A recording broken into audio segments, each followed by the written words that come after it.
আসসালামু আলাইকুম দর্শক, আশা করি সকলে ভালো আছেন। নবম দশম শ্রেণীর একটি গুরুত্বপূর্ণ অধ্যায় আছে শতকরা। আর শতকরা থেকে এই ধরনের অঙ্ক প্রায় এসে থাকে।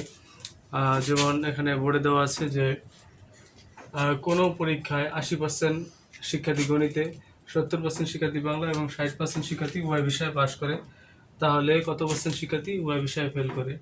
তো এই ধরনের অঙ্ক এক সময় আমি নিজেও বুঝতাম না, আমার কাছে অনেক কঠিন মনে হতো। আসলে অঙ্কগুলো যে ইজি, যে একবার গুরুত্ব সহকারে করলে আর কখনোই এই ধরনের অঙ্কে ভুল হওয়ার কোনো চান্স নেই বা ভুল হওয়ার কোনো সম্ভাবনা নেই। তো এখনও পর্যন্ত যারা এই ধরনের অঙ্ক বুঝেন না, আশা করি এই অঙ্কটি দেখার পরে আপনাদের আর এই অঙ্কটি না বোঝা নিয়ে কোনো প্রশ্ন থাকবে না। তো আমি আমার অঙ্কটি শুরু করছি। তো এখানে বলা হয়েছে যে কোনো পরীক্ষায় 80% গণিতে এবং 70% বাংলা এবং 60% উভয় বিষয়ে পাশ করেছে, তাহলে উভয় বিষয়ে কত পার্সেন্ট ফেল করেছে। উভয় বিষয় বলতে এখানে বোঝানো হয়েছে গণিত এবং বাংলাকে। দুই বিষয়েও কেউ পাশ করে নেই এমন শিক্ষার্থীর সংখ্যা বের করতে বলা হয়েছে যে কত পার্সেন্ট।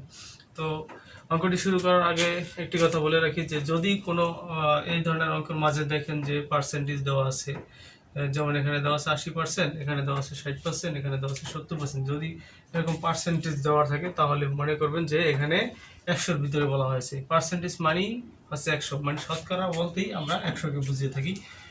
শতকরা অঙ্ককে 100 ধরেই সাধারণত করা হয়।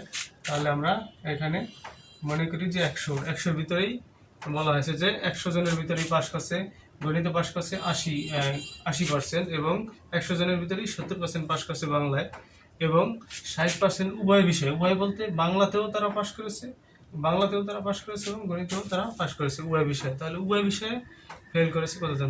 বাংলা এবং গণিতে দুই বিষয়েই কারা কারা ফেল করেছে সেটাই আমাদের এখন দেখার বিষয়। তাহলে এখানে আমরা দেখতেছি যে বাংলায় পাশ করেছে 70%, ঠিক আছে, বাংলায় পাশ করেছে 70%, গণিতে পাশ করছে 80%। তাহলে যদি গণিতে 80% পাশ করে, শুধু গণিতে পাশ করেছে 80% আর উভয় বিষয়ে পাশ করেছে 60%, তাহলে উভয় বিষয়ের পাশেরটা যদি বাদ দেই শুধু গণিত থেকে, তাহলে এখানে 20%, মানে 20% শুধু গণিতে পাশ করছে। এখানে উভয় বিষয়ে 60% সহ আরও 20% রয়েছে যারা গণিতে পাশ করছে, কিন্তু এই 20% বাংলাতে পাশ করেনি। আবার যদি বাংলার উভয় বিষয়ের পাশেরটা বাদ দিই, তাহলে আরও 10% যারা রয়েছে 70 থেকে 10 বাদ দিলে হয় 10%। এই 10% বাংলায় পাশ করেছে 60% উভয় বিষয় করার পর, আর 10% রয়েছে যারা বাংলায় পাশ করেছে শুধু, কিন্তু গণিতে পাশ করেনি। আবার এখানে 20% রয়েছে যারা শুধু এই 60%-এর সাথে গণিতে পাশ করছে, কিন্তু তারা বাংলায় পাশ করেনি। এখানে যদি এরকম একটা চিত্র আঁকি,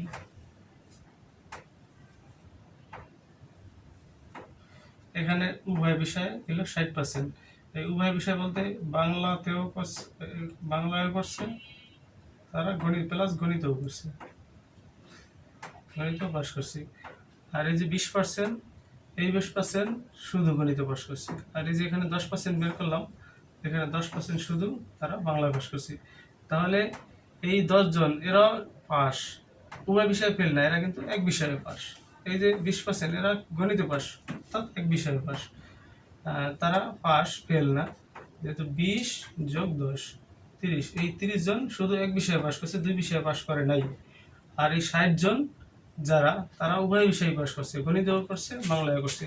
তাহলে 60% এরাও পাস করেছে এবং 30% এরাও পাস করছে, কিন্তু এক বিষয়ে পাস করছে, ঠিক আছে। তাহলে 37, 90 জন, এই 90 জন পেলাম আমরা এখানে।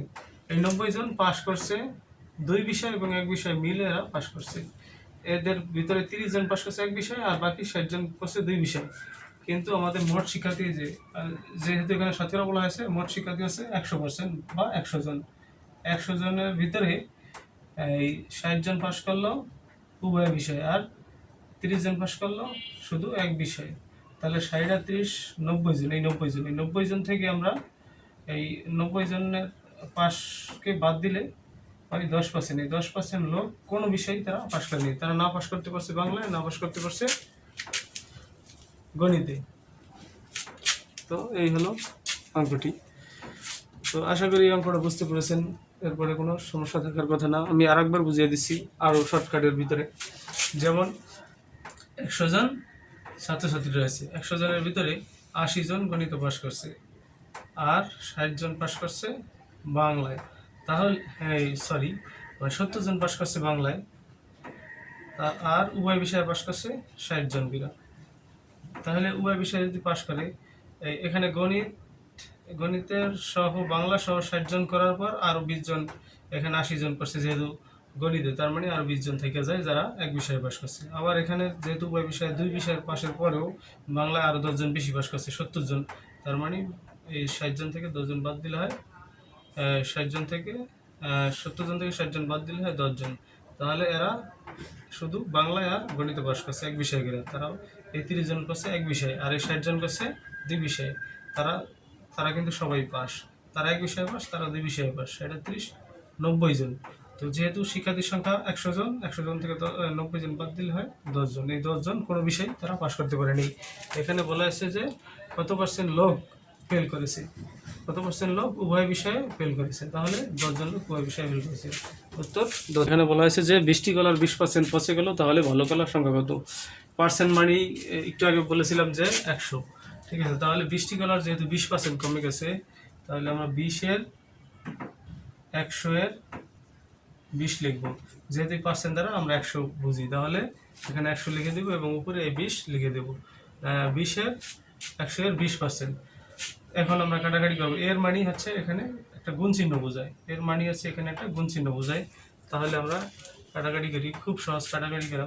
এই শূন্য কেটে দিই, 2 × 2 5 × 2 = 10, 5 4 × 5 = 20। পরে এখানে 4 × 4 অর্থাৎ 4। এখানে 4টি কলা পচে গেছে, তাহলে এখানে পচা কলার সংখ্যা বের করতে বলা হয়নি, বলা হয়েছে যে ভালো কলার সংখ্যা কত। তাহলে 4টি কলা যেহেতু পচে গেছে, তার মানে আমরা কি করবো, 20 থেকে 4 বাদ দিয়ে দিব।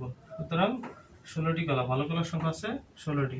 3 নম্বর অঙ্কতে দেওয়া আছে যে কোনো সংখ্যার 40%-এর সাথে 42 যোগ করলে সংখ্যাটি হয়, ওই সংখ্যাটি হয়, মানে একটি পূর্ণ সংখ্যা হয়। এখানে 40% মানে হচ্ছে 100-এর 40, 100%-এর 40%, 100 ভাগের 40 ভাগ, 40 ভাগ। তাহলে আমরা এখানে 100 ভাগের 40 ভাগ হলে আরও 60 ভাগ যোগ করলে তাহলে সংখ্যাটি হবে একটি পূর্ণ সংখ্যা। তো এখানে বলা আছে 40%-এর সাথে 42 যোগ করলে সংখ্যাটি পূর্ণ সংখ্যা হয়। আর আমরা এখানে বিয়োগ করেও দেখতে পাচ্ছি যে 40 বাদ দিলে আরও 60%-এর প্রয়োজন হয়। তাহলে আমরা লিখতে পারি 60% সমান সমান 42 লেখা যায়, যেহেতু এখানে 60% কম রয়েছে। তাহলে 60% সমান সমান কত? 42।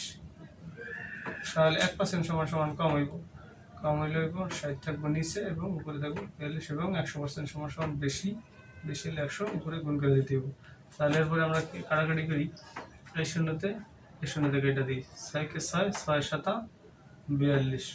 এখানে 7-এর সাথে 10 গুণ করে দিই, তাহলে 7 × 70। আমরা সংখ্যাটি পেলাম তাহলে 70। এরপর অঙ্কটিতে দেওয়া আছে যে 60 জন ছাত্রের মতো 42 জন ফেল করলো, তাহলে পাশের হার কত? এখানে 60 জন ছাত্রছাত্রী, মোট ছাত্রছাত্রীর সংখ্যা আছে 60 জন, এর মধ্যে 42 জনই ফেল করছে, তাহলে কত পার্সেন্ট পাস করছে?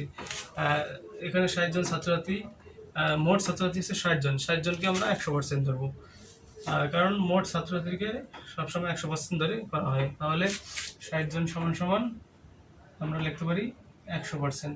তাহলে একজন সমান সমান কম হইলে ভাগ হবে, 60 যাবে নিচে এবং 100 থাকবে উপরে, এবং 42 জন সমান সমান কত পার্সেন্ট? 42 জন সমান সমান বেশি হলে 60 নিচে, 100-এর সাথে 42 গুণ করে দিতে হবে।